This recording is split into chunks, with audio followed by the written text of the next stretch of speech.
Welcome to Penrose Learning, where we make understanding easy.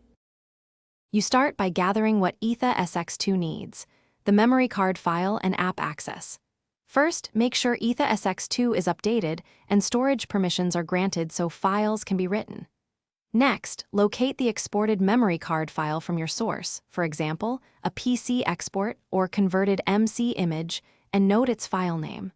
Once done, open your file manager and the Aethersx2 saves folder, so you can copy or move the memory card into the emulator's storage location immediately.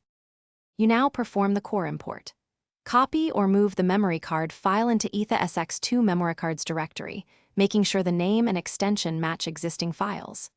Then open Aethersx2, go to Settings or Memory Card Manager, and choose to mount or select the new card. This registers it for games. If the emulator cannot read the file, convert it on a PC using a compatible converter, then repeat the copy step. Make sure to unmount old cards before switching to avoid conflicts. You finish by verifying the save appears in the game. Launch the target title and open its Save or Load menu to confirm your imported data is visible and usable.